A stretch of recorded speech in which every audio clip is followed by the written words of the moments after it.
ಆಡ್ಗಳು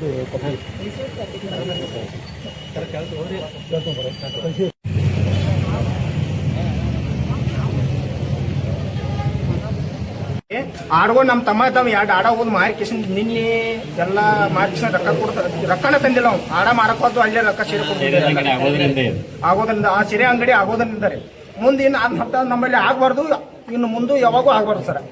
ಒಟ್ಟು ನಿಮ್ಮಲ್ಲಿ ಸರಾಯಿ ಅಂಗಡಿ ಬೇಡ ಸರ್, ಸೀರೆ ಅಂಗಡಿನ ಬೇಡ ಈ ಸರ್. ನಿನ್ನೆ ನಮ್ಮಲ್ಲಿ ಕುಡಿದ ಕಿಶನ್ ನಾವು ಕಾಲು ಮುರ್ಕೊಂಡ್ ಕೂತಾರ ಸರ್. ಏನ್ ಮಾಡೋದ್ರಿ, ಎಲ್ಲಿ ತರ ಹೇಳಿ ರೊಕ್ಕ ದುಡ್ರಿ ಬಡವ್ರಿ ನಾವ್ರಿ. ಮತ್ತ ಹಂತತ್ರ ಕ್ರಾಸ್ನಾಗ ಬಿದ್ದ ಸೀರೆ ರೊಕ್ಕನೂ ತಕೊಂಡಾರು, ಅಲ್ಲೇ ಅಂಗಡಿಯಾಗನೇ ಬಿದ್ದ ಸೀರೆ. ಅದಕ್ಕೆ ಬಂದ್ ಮಾಡ್ಸಬೇಕು ಸರ್. ನಾವು ಈ ಪ್ರತಿಭಟನೆ ಮಾಡೋ ಕಾರಣ ಏನ್ರಿ? ನಮಗೆ ಎಲ್ಲ ಗ್ರಾಮೀಣ ಏರಿಯಾದಾಗ ತೊಂದರೆ ಭಾಳ ಆಗತ್ರಿ. ಹೆಣ್ಮಕ್ಳಿಗೆ ಶಾಲೆ ಹುಡುಗರಿಂದ ತೊಂದರೆ ಐತ್ರಿ. ಸಲುವಾಗಿ ನಮಗೆ ತೊಂದರೆ ಭಾಳ ಇರೋದು ಗ್ರಾಮೀಣ ಏರಿಯಾದ ನಮ್ಗೆ MSIL ಬಂದ್ ಆಗ್ಲೇಬೇಕಂತ ನಮ್ಗೆ ಆಗೋದ್ರಿಂದ ಅಲ್ಲಿ ತುಡುಗ ಪಡಗ ಮೋಟರ್ಗಳು 2-3 ದಿವಸದಾಗ ಒಂದು 10-15 ರೈತರು ಮೋಟರ್ ಪಂಪ್ ತುಡುಗಾವು. ಮತ್ತು ಹುಡುಗರಿಗೆ ತ್ರಾಸ ಆಗೈತಿ. 3-4 ಆಕ್ಸಿಡೆಂಟ್ ಆಗಿದಾವೆ. ಹಿಂಗೆಲ್ಲ ತ್ರಾಸ ಆಗೈತಿ. ಅದ್ರ ಸಲುವಾಗಿ ಅದನ್ನ ಸೀರೆ ಅಂಗಡಿ ಬಂದ್ ಮಾಡಿ. ಮತ್ತೆ ಎಲ್ಲ ಬಸ್ಗಳು ಸರ್ಕಲ್ ಐತ್ರಿ. ಅದು ಎಲ್ಲ ಬಸ್ಗಳು ಅಲ್ಲಿಂದ ಬೆಳಗಾವ್ ಹೊತ್ತಿನಿ ಈ ಕಡೆ ಕಾಗವಾಡದಿಂದ ಹಿಡ್ಕೊಂಡು ಎಲ್ಲ ಬಸ್ಗಳು ಅಲ್ಲೇ ಐತೆ. ಮತ್ತೆ ಎಲ್ಲ ಹುಡುಗರು ಅಲ್ಲಿಂದನೇ ಸಾಯಿಲಿಗೆ ಹೋಗೋದ ಇದ ಮಾಡೋದು ಎಲ್ಲ ಅಲ್ಲಿಂದನೇ ಹೋಗ್ತಾರೆ. ಆಫೀಸ್ನಲ್ಲಿ ನಾವು ವಿನಂತಿಸಿಕೊಳ್ಳೋದಂದ್ರೆ MSL ಅಂಗಡಿ ಐತ್ರಿ ಅಲ್ಲಿ ಸಾರಾಪುರ ಕ್ರಾಸಲ್ಲಿ ದಯವಿಟ್ಟು ಅದು ಬಂದ್ ಆಗಲೇಬೇಕು. ಯಾಕಂದ್ರೆ ಶಾಲೆಗೆ ಹೋಗೋ ಮಕ್ಕಳು ಕೂಡ ಅದೇ ಒಂದು ರೋಡ್ದಲ್ಲಿ ಹೋಗ್ತಾರೆ. ಮತ್ತು ಜೊತೆಗೆ ಅಲ್ಲಿ ಆಗೋದ್ರಿಂದ ಜನರಿಗೆ ಬಹಳ ಅನಾನುಕೂಲ ಆಗಿತ್ತು, ತುಡುಗಾದೈತ್ರಿ. ಮತ್ತೆ ಆಮೇಲೆ ಎಲ್ಲಾ ಜನರು ಏನಪ್ಪಾ ಅಂದ್ರೆ ಸಂಜೆ ಆದ್ರೆ 5 ಆದ್ರೆ ಅಲ್ಲೇ ಹೋಗಿ ಸೆರೆ ಕುಡಿಯೋದು ಮಾಡೋದು, ಅಲ್ಲೇ ಮಾಡೋದು. ಹೀಗಾಗಿ ಹೆಣ್ಮಕ್ಳು ಕೆಲಸ ಕೊಂಡಿದ್ದಾರೆ, ಗಂಡ್ ಮಕ್ಳು ಸೆರೆ ಕುಡಿಯಕ್ ಹೊಂಟಾರೆ. ಅದಕ್ಕಾಗಿ ಈ ರೀತಿ ಒಂದು ಸಮಸ್ಯೆ ಆಗೈತ್ರಿ. ಅದನ್ನ ಕಂಪಲ್ಸರಿ ಅದು ಬಂದ್ ಆಗಲೇಬೇಕು. ಸಮೀಪ ಆಗೋದ್ರಿಂದ ಅಲ್ಲಿ ಸಾರಾಪುರ ಒಂದ್ ಸ್ವಲ್ಪ ಸಮೀಪ ಆದ್ರಿಂದ ಅಲ್ಲಿ ಕುಡಿಯೋರ ಸಂಖ್ಯೆ ಹೆಚ್ಚಾಗತೈತ್ರಿ. ಅದಕ್ಕಾಗಿ ದಯವಿಟ್ಟು ಆ ಕಾರಣದಿಂದ ಅಬಕಾರಿ ಇಲಾಖೆ ನಾವು ವಿನಂತಿ ಏನಪ್ಪಾ ಅಂದ್ರೆ ದಯವಿಟ್ಟು ಅದು ಬಂದ್ ಆಗಲೇಬೇಕು. ಯಾವುದೇ ಕಾರಣದಿಂದ ಯಾವುದೇ ಮುಲಾಜಿಲ್ಲದೆ ಅದು ಬಂದ್ ಆಗಲೇಬೇಕು. ಸರ್, ಸಾರಾಪುರದಾಗ ಮೊದಲ ಸೆರೆ ಅಂಗಡಿ ಇತ್ತು.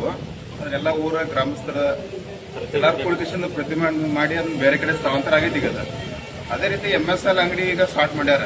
ಅದರಿಂದ ಏನಾಗೈತಿ, ವಿದ್ಯಾರ್ಥಿಗಳಾಗಲಿ ಊರಿನ ಜನರಾಗಲಿ ಸೆರೆ ಅಂಗಡಿ ಸಮೀಪ ಇರೋದ್ರಿಂದ ಸೆರೆ ಕೊಡೋದ ದುಂದು ವೆಚ್ಚ ಆಗತೈತಿ. ಮತ್ತು ಸೆರೆ ಅಂಗಡಿ ಸ್ಥಳಾಂತರ ಆಗ್ಬೇಕು, ನಮ್ಮ ಸಾರಾಪುರ ಏರಿಯಾದಾಗ ಇರಬಾರ್ದು. ಅದೇ ರೀತಿಯಾಗಿ ಹೆಣ್ಮಕ್ಳಿಗೆ ಮನ್ಯಾಗ ದುಡ್ಡು ತಂದ ರೊಕ್ಕ ಕೊಡೋದ ಗಂಡ್ ಮಕ್ಳೆಲ್ಲ ಕುಡಿದು ಆಗತೈತಿ. ಅದಕ್ಕೆ MSL ಅಂಗಡಿ ಒಟ್ಟು ನಮ್ಮ ಸಾರಾಪುರ ಏರಿಯಾದಾಗ ಬೇಡ, ಬೇರೆ ಕಡೆ ಸ್ಥಳಾಂತರ ಆಗ್ಬೇಕಂತ ನಮ್ಮದು ಎಲ್ಲಾರ್ದು ಒಕ್ಕರ್ಲ ವಿನಂತಿ.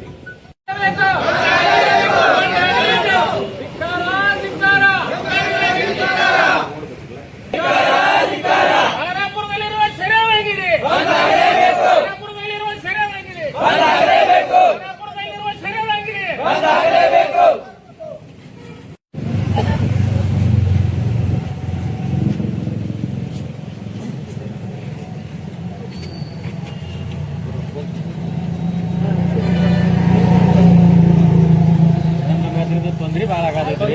ಶಾಲೆ ಹುಡುಗರಿಗಾಗ್ಲಿ ಹೆಣ್ಮಕ್ಳಿಗಾಗ್ಲಿ ಆರ್ಥಿಕ ಪರಿಸ್ಥಿತಿಯಿಂದ ಗ್ರಾಮೀಣ ಏರಿಯಾ ಐತಿ ನಮ್ಮದ. ಹೀಗಾಗಿ ತೊಂದರೆ ಭಾಳ ಆಗತೈತ್ರಿ. ಅದ್ರ ಸಲುವಾಗಿ ದಯವಿಟ್ಟು ನಮ್ಮ ಏರಿಯಾದಾಗ ಸ್ವಲ್ಪ ಬಂದ್ ಮಾಡಿ.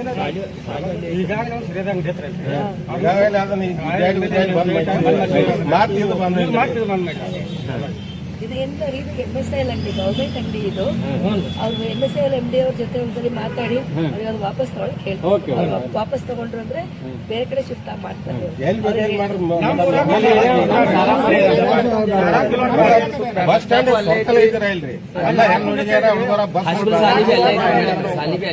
ಶಾಲೆ ಹುಡುಗರಿಗೆ ತೊಂದ್ರೆ ಭಾಳ ಆಗತೈತ್ರಿ. ಮತ್ತ ಟ್ರಾಫಿಕ್ ಭಾಳ ಐತ್ರಿ, ಡೌನಲ್ಲಿ ಐತ್ರಿ. ಅಲ್ಲಿ ಬಸ್ ಸ್ಪೀಡ್ ಭಾಳ ಹೋಗ್ತಾವ್ರಿ ಗಾಡಿ.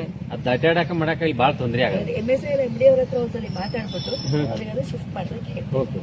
ಯಾಕಂದ್ರೆ ನಮ್ ಕಡೆಯಿಂದ ಏನಿಲ್ಲ ರೀ, ಅವ್ರು MSIL MD ಅವ್ರು ಮನಸ್ಸು ಮಾಡಿದ್ರು ಅಂತ ಆಗುತ್ತೆ.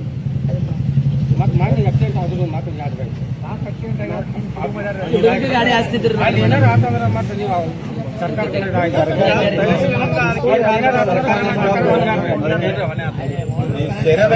ಮೋಟರ್ಗಳು ಕೇಬಲ್ಗಳು 4-5 ಮೋಟರ್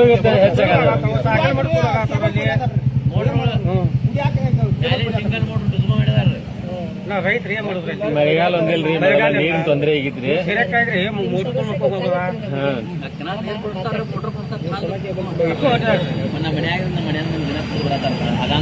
ಸಮಯಕ್ಕಾಗ ಕುಡ್ತಾನೆ ಹೆಚ್ಚಾಗತೈತ್ರಿ. ಇದು MSIL MD ಅವ್ರ ಹತ್ರ ಮಾತಾಡ್ಬಿಟ್ಟು ಅವರಿಗೆ ವಾಪಸ್ ತಗೊಳ್ಳೋದಕ್ಕೆ ಹೇಳಿ. ಅವ್ರ ಹತ್ರ ಹೇಳಿದ್ವಿ, ಅವ್ರ ಹತ್ರ ಸ್ವಲ್ಪ ಮಾತಾಡಿ ದಯವಿಟ್ಟು ಶೀಘ್ರದಲ್ಲೇ ಅದನ್ನ ಕ್ರಮ ತಗೋರು. ಆಯ್ತು.